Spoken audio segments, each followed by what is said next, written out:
They called it Mirror Lake because on calm days it reflected the sky so perfectly you could mistake water for air. It was small, tucked behind a line of pines, and the town used it for summer picnics and late-night dares. The lake had a reputation for being polite. It didn't swallow people whole. It didn't have whirlpools or teeth. It did something stranger. It returned things. The first time I noticed it was when my friend Mara came back from a swim with one shoe in her hand. She had been barefoot when she dove in, she swore, and yet she emerged with a single sneaker clutched like a trophy. "It's weird," she said, laughing, but there was a tremor in her voice. "It's like the lake knows what you lost." We joked about it for a while. Mirror Lake, the benevolent shoemaker. People started leaving things on the shore. Gloves, a scarf, a watch. The lake would take them, and then, days later, return them, sometimes altered. A mitten would come back with a child's drawing stitched into the cuff. A watch would return with the hand stopped at a time that meant nothing to anyone who owned it. Then the shoes started to come back with names written inside them. At first it was small things. Initials scrawled on the tongue of a sneaker, a name stitched into the lining of a boot. We thought it was a prank, someone with a marker and a sense of humor. But the names were not random. They belonged to people who had been missing, people whose disappearances had been whispered about at town meetings and around kitchen tables. A pair of sandals returned with the name of a girl who had vanished 10 years earlier. A child's rain boot came back with the name of a man who had walked into the woods and never come home. I told myself it was coincidence. I told myself the lake was a mirror, and mirrors show what you want to see. But when my own shoe came back, muddy, the laces knotted in a way I didn't remember, my name written on the insole in a hand I recognized, I stopped telling myself anything. I had been at the lake the night I lost it. We had been drinking and laughing, daring each other to swim out to the buoy and back. I remembered the cold, the way the water closed over my head, the panic that came when I realized I couldn't find the buoy. I remembered surfacing and coughing and the world tilting. I remembered someone's hand grabbing my wrist and pulling me toward the shore. I remembered sitting on the sand, shivering, and thinking I had been lucky. The shoe came back a week later, washed up on the same stretch of sand where we had sat. My name was written inside in a looping script I had used as a teenager. I took it home and put it in a drawer because I didn't know what else to do with it. That night I dreamed of feet walking across the lake's surface, shoes leaving ripples like whispers. The town started to change. People who had been missing for years were found, sometimes alive, sometimes not, near the lake, their shoes beside them, names written on the soles. The sheriff called it a miracle. The families called it closure. But there were other things the lake returned that no one wanted. A child's stuffed rabbit with its eyes sewn shut. A wedding ring with a name engraved that no one in town recognized. A photograph of a woman standing in front of a house that had burned down decades ago. I began to notice patterns. The lake returned things that had been lost in anger or in haste. It returned items that had been left behind in the middle of a fight, a slammed door, a night of running. It did not return everything. It did not return the things people had buried on purpose or the secrets they had swallowed. It returned what had been abandoned, not what had been hidden. One autumn evening, when the pines were a black line against the sky, I walked to the lake alone. The surface was a sheet of glass, and the moon hung low, a coin. I sat on the sand and watched the water breathe. After a while, something bobbed to the surface. A single shoe, old and waterlogged, its leather softened by time. I reached out and picked it up. Inside, written in a hand I knew too well, was a name I had not heard in years, my brother's. He had left when we were young, after a fight that had been more like a tearing. He had walked out of the house with a duffel bag and a face like a closed door. We never saw him again. The police had searched, the town had whispered, and then life had moved on. I had told myself he had chosen to leave. I had told myself I had no part in it. The shoe in my hand felt like an accusation. I walked the shoreline, calling his name until my voice was hoarse. The lake answered with a ripple, and then a small, pale object that washed up at my feet. A note, wrapped in oilcloth. Inside was a single sentence, written in a shaky hand. I didn't eat to go so far. I sat on the sand until dawn, the note in my lap and the shoe at my feet. The lake kept breathing, patient as a clock. People came and went, and the town tried to make sense of what it returned. Some said the lake was a mercy, a way for the lost to be found. Others said it was a ledger, a place that kept accounts and demanded repayment. I began to bring things to the shore, small things I had lost over the years, tokens of apologies I had never given. I left them on the sand and watched the lake take them. Sometimes it returned them, altered, with names written inside. Sometimes it kept them. Once, it returned a pair of gloves with a child's drawing stitched into the cuff and a note that read, "Keep them warm." The lake does not speak in words. It speaks in returns. It gives back what you have abandoned and keeps what you have buried. It is not kind or cruel. It is precise. If you go to Mirror Lake and you have left something behind, an apology, a promise, a person, be careful what you throw into the water. The lake will decide whether to return it, and when it does, it will write a name inside the shoe. I still walk the shore sometimes, my brother's shoe in my hand, the note folded in my pocket. The lake is a mirror, and sometimes when I look into it, I see my own face, older and lined, and behind me, the faint impression of footsteps leading away. The water is patient. It remembers what we forget.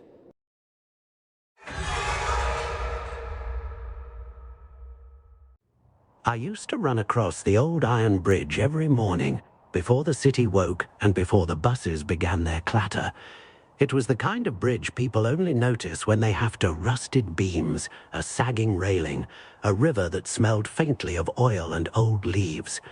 For months it was my ritual. 5 miles, the same route, the same breathless ache in my calves.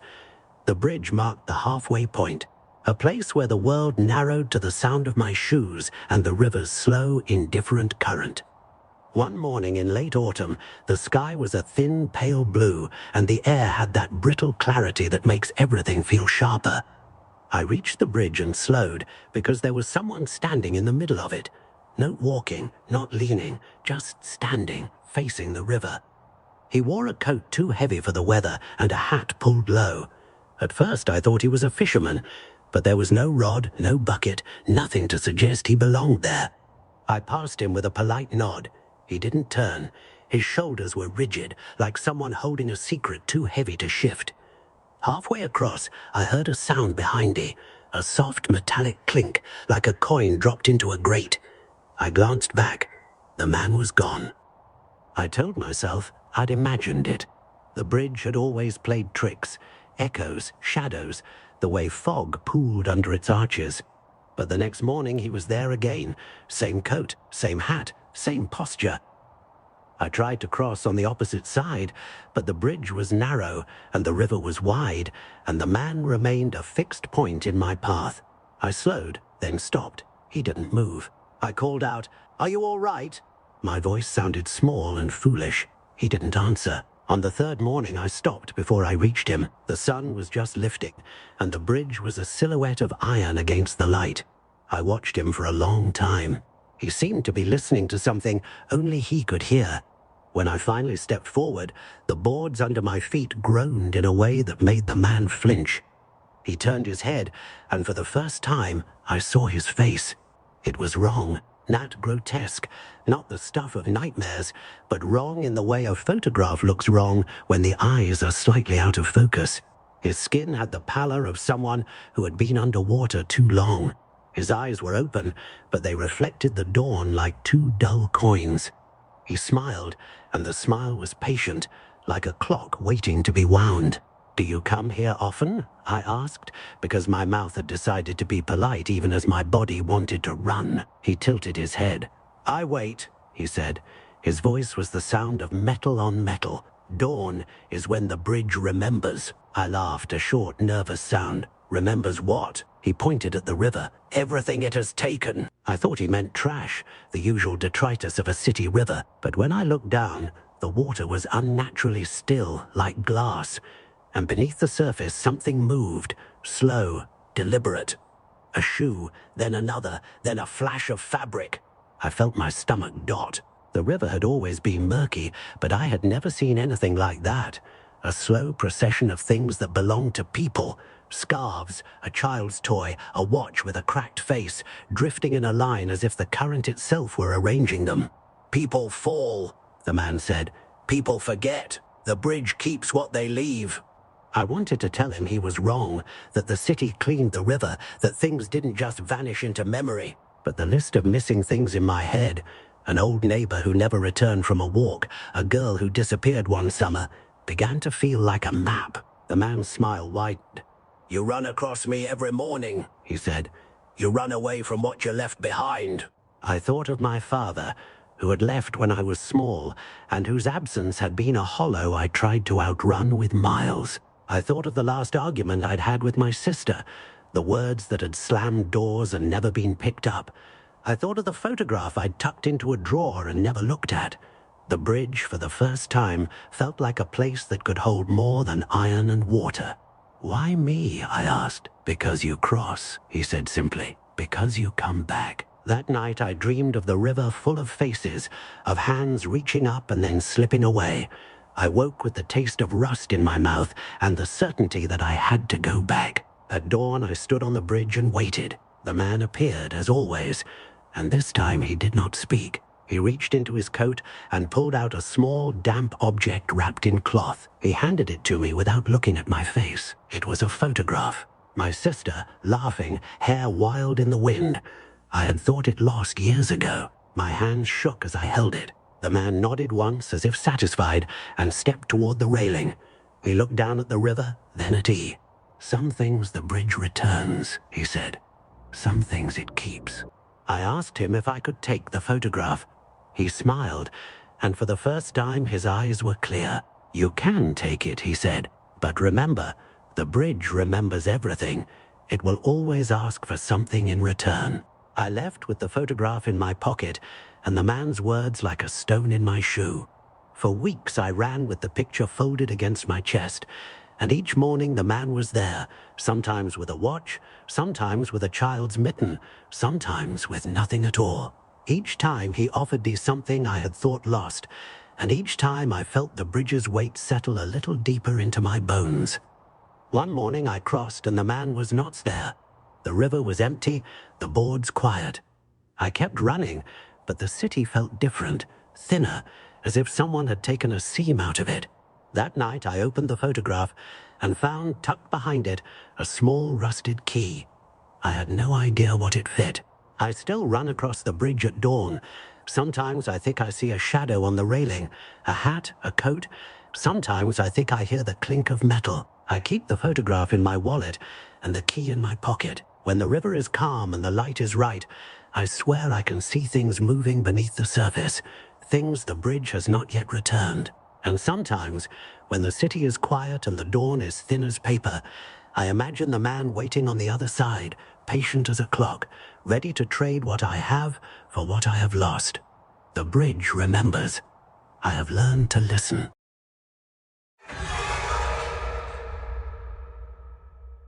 The lighthouse on Blackrock Point had been decommissioned for years.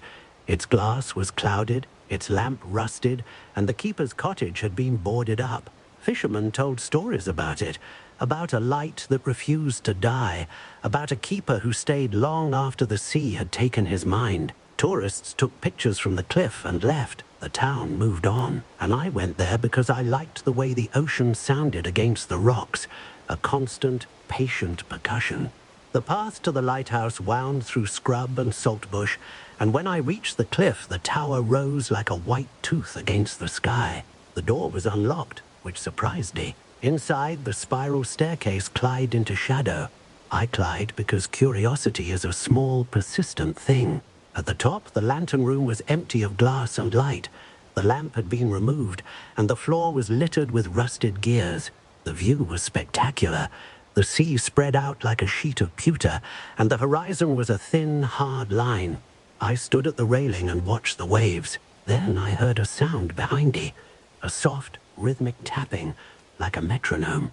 I turned and saw a figure in the doorway, a man in a coat that had seen better days, his hair white as salt. He held a small, battered lantern that glowed with a light that was not quite light. It cast no shadows, and yet it made the room feel warmer. "You shouldn't be here," he said. "I was just looking," I said. "The lighthouse is closed." He smiled, and it was a tired thing. "Lighthouses are never closed," he said. "They just change what they watch." He told me he had been the keeper once, that he had tended the lamp and watched for ships. He said the sea had taken his son on a night when the fog was thick and the world was a smear of sound. After that, he said, the lamp had stopped working for him. He had kept the lantern anyway, because some things are habits and some things are prayers. "Why do you keep a light if it doesn't shine?" I asked. He looked at me with eyes that had the color of the ocean. "Because the light remembers," he said. "Because the light calls." He set the lantern on the floor and opened it. Inside was a small folded paper. He unfolded it and read aloud a name, his son's name, then another and another. Each name seemed to make the lantern glow a little brighter. "The light keeps a list," he said. "It calls the names of those who are lost." I thought of the ships that had been wrecked on Black Rock Point, of the families who had waited on the shore.